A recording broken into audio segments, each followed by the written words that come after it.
Bonjour à toutes et à tous. Donc, moi, je suis Fabrice Belline, chercheur à INRAE, un autre. Je suis ravi de vous présenter, d'essayer de lister avec vous les défis à relever pour une méthanisation agroécologique. Et peut-être qu'avant de rentrer dans le sujet en tant que tel, on va essayer de s'intéresser à deux mots-clés de cette session, finalement, qui sont méthanisation et agroécologique, en essayant de les définir un petit peu. Alors pour la méthanisation, je pense que ça va être assez simple et assez consensuel, et je ne vais pas trop m'attarder dessus. Il s'agit d'un bioprocédé anaérobie qui permet de transformer les substrats organiques en biogaz d'une part et en digestat. Et c'est un bioprocédé qui est en forte interaction avec le système de production et le territoire à travers l'usage des digestats pour la fertilisation, mais aussi d'autre part avec l'usage de végétaux, d'effluents d'élevage, mais aussi de déchets du territoire comme intrants du système. On va aussi s'intéresser à l'agroécologie, donc là qui risque d'être un petit peu plus complexe puisque c'est un concept qui reste largement sujet à débat. Et puis on peut comprendre un peu pourquoi, parce que si on s'intéresse un peu à définir ce qu'est l'agroécologie, on voit qu'initialement, à l'origine, l'agroécologie c'est un mouvement de résistance à la modernisation de l'agriculture, notamment dans les années 70-80 en Amérique latine. Et aujourd'hui, on trouve des politiques publiques d'intégration de nouvelles technologies innovantes dans le système de production agricole qui s'appelle aussi de l'agroécologie. Donc on voit que c'est vraiment un grand écart sémantique de l'histoire qui explique sans doute un peu la confusion qu'il y a autour aussi de cette notion. On peut aussi définir l'agroécologie comme ce qu'on appelle un mot valise. Mot valise qui, on peut, dans les mêmes thématiques, on a économie circulaire ou bioéconomie. Alors, sachant que le terme mot valise, ça a deux définitions admises et documentées. La première, que c'est une nouvelle idée qui associe deux mots anciens. Donc, tous ces termes-là correspondent, agroécologie, qui est une contraction d'agronomie et d'écologie. Mais la deuxième définition du mot valise, c'est que finalement, c'est un mot fourre-tout, largement employé, largement dévoyé, où tout le monde trouve ce qu'il a envie d'y trouver. Voilà. Et malheureusement, je crois qu'on peut aussi définir agroécologie comme dans cette deuxième définition. Peut-être ce qu'apporte de nouveau par rapport aux deux autres la notion d'agroécologie, moi je trouve que l'intérêt c'est quand même qu'avec l'agroécologie, on a une vision écosystème centrée, à contrario des deux autres qui ont plutôt une vision, ce que j'appelle anthropocentrée, mais centrée sur l'homme. Quoi qu'il en soit, pour la journée d'aujourd'hui, au-delà de ces définitions, on va plutôt s'intéresser aux pratiques agroécologiques dans leur dimension environnementale et en énonçant quelques principes admis par tous ou presque. Et donc ces principes, c'est assurer la qualité des sols, assurer la sécurité alimentaire, préserver les ressources en eau, diversifier les productions, favoriser la biodiversité, réduire l'utilisation d'intrants, engrais, phyto, énergie, etc. Et puis recycler les ressources et les nutriments notamment. Donc sur ces bases, quand on essaye d'associer un peu méthanisation et agroécologie, c'est loin d'être évident de trouver les synergies et les antagonismes entre les deux. On peut essayer de les classer, mais il n'y a rien de très évident.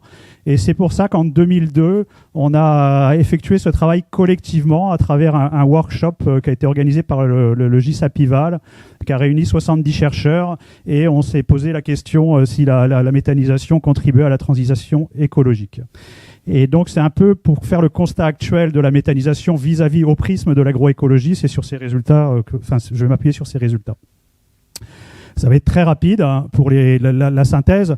Si on regarde déjà le retour au sol des digestats, donc sur les différentes dimensions, qualité biologique, impact sur le sol, sur la qualité biologique, physique et les contaminations. On aura des exposés plus précis par la suite. Mais pour faire très rapide et très simple, le digestat, globalement, c'est un produit qui est très proche d'un lisier, notamment d'un lisier de porc. C'est des impacts qui dépendent beaucoup des pratiques autant que du produit et aussi des références de la référence à laquelle on le compare. Ce qu'on peut dire, c'est que globalement, sur l'usage des digestats, même s'il y a des précautions, on en parlera plus tard, mais il n'y a pas d'alerte environnementale spécifique. Si on regarde un petit peu les systèmes de culture qui sont associés à la méthanisation, donc en partant du haut à droite et on va descendre, ce qu'on s'aperçoit, l'impact de la méthanisation sur les exploitations et les systèmes de culture dans l'ensemble, on voit que globalement ça conduit à une augmentation de la fertilisation, puisqu'on va fertiliser les cives, mais notamment quand il y a des apports extérieurs, on a une baisse des besoins en engrais minéraux.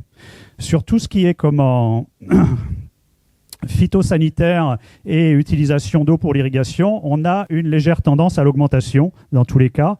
Et sur les assolements, on voit une augmentation importante de culture de cives, donc culture intermédiaire à vocation énergétique, qui se traduit par des légères baisses d'assolement, enfin de surface en blé, pour laisser de la place à de l'orge, qui facilite l'implantation de cives d'été. On voit aussi des légères augmentations de surface de maïs, maïs qu'on suppose parce que d'une part ça facilite l'implantation de cives d'hiver avant, mais aussi ça peut être utilisé en intrant. Et ce qu'on s'aperçoit aussi, c'est que globalement, après une cive, on observe une baisse des rendements des cultures principales. Alors même si c'est très disparate, sans doute en fonction de la qualité des sols et des conditions climatiques, on observe une baisse de l'ordre de 20% en moyenne. Donc globalement, le constat, c'est qu'aujourd'hui, ce qu'on observe en moyenne, c'est que la méthanisation conduit souvent à une intensification du système de culture pour fournir la biomasse énergétique. Au niveau du bouclage des cycles, qui est une autre dimension de l'agroécologie, ce qu'on voit, c'est que finalement, on améliore le recyclage de l'azote à travers les intrants extérieurs, mais au final, ça reste limité sur l'ensemble, même si ça peut être très important pour certains cas. Au niveau de l'azote, du gain d'efficience et des pertes de nitrite et de protoxyde d'azote, on est sur des impacts qui dépendent plus des pratiques que du produit. Par contre, les digestats a tendance à augmenter les pertes d'ammoniac et donc c'est vraiment un point de vigilance et qui est pris en compte en général.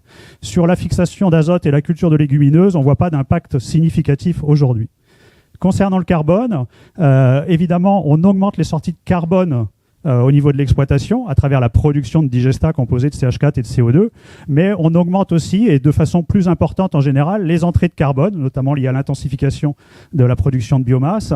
Et donc, globalement, ce qu'on voit, c'est une augmentation, enfin, une tendance à la stabilité, voire à l'augmentation du stockage de carbone dans les sols, notamment quand il y a des cives et des intrants extérieurs.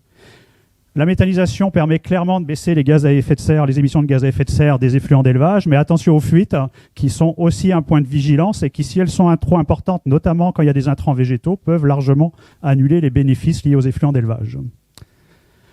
Donc quand on fait un peu cette synthèse, on arrive un peu à mieux classer, à mieux voir les synergies et les antagonismes entre ces deux notions, méthanisation et agroécologique, mais ça reste encore insuffisant puisqu'on est sur des systèmes quand même relativement complexes avec beaucoup d'interactions et un regard systémique apparaît nécessaire pour mieux comprendre les choses.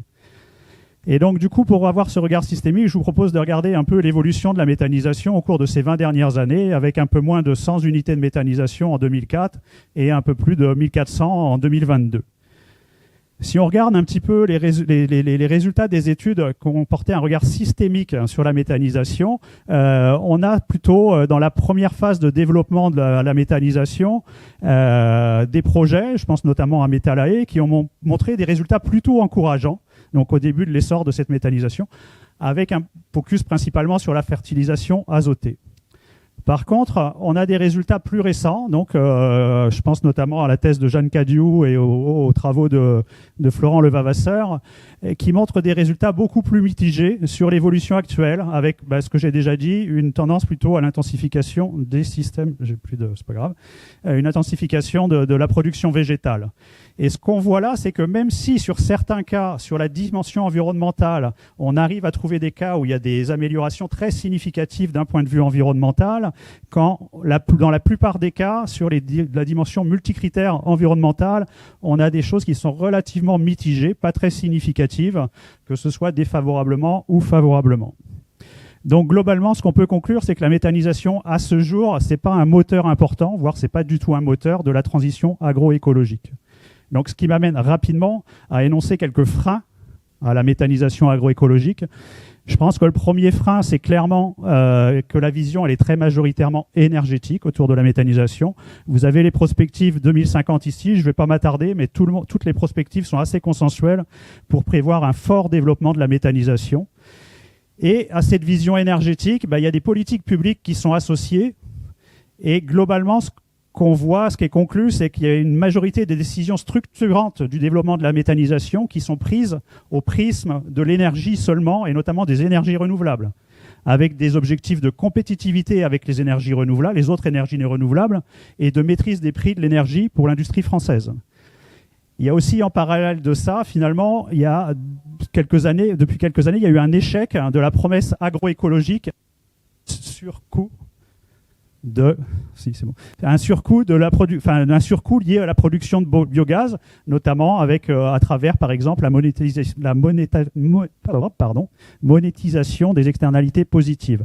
Donc du coup, il en découle, on attend une réduction des coûts de production, ce qui entraîne une standardisation et une massification des unités. On a des procédés qui sont relativement, voire très coûteux, qui nécessitent des économies d'échelle et donc qui engendrent de fortes contraintes de rentabilité.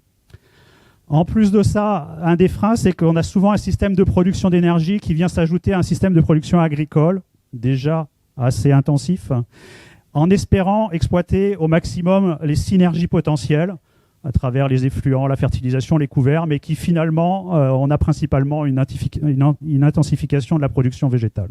Et c'est cohérent avec les prospectives où l'énergie produite attendue est principalement liée aux végétaux.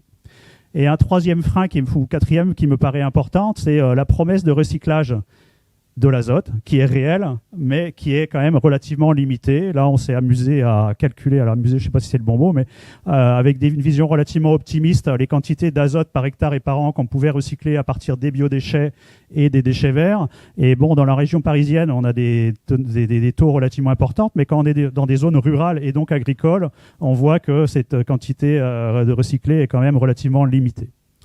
Donc, ce qui m'amène à adresser 4 défis principaux autour de la méthanisation agroécologique. La première, c'est de construire des politiques publiques pour une méthanisation agroécologique, des vraies politiques publiques qui soient cohérentes avec la production d'énergie, mais qui soient vraiment agroécologiques, et sans doute à travers une monétarisation des externalités positives. Il y a beaucoup de vents contraires. Il y a des vents contraires qui sont les déséquilibres des comptes publics. Il y a des vents contraires qui sont la guerre en Ukraine et la politique énergétique qui va avec. Et peut-être que le vent, enfin, c'est pas un vent contraire, mais la question majeure, c'est, à ce jour, les externalités positives, elles restent souvent limitées ou masquées par les externalités négatives. Donc, la méthanisation agroécologique massive, on va dire, ça reste théorique ou limité à quelques cas. Donc, il est absolument nécessaire de développer des modèles agroécologiques et les financements associés pour une diffusion à grande échelle.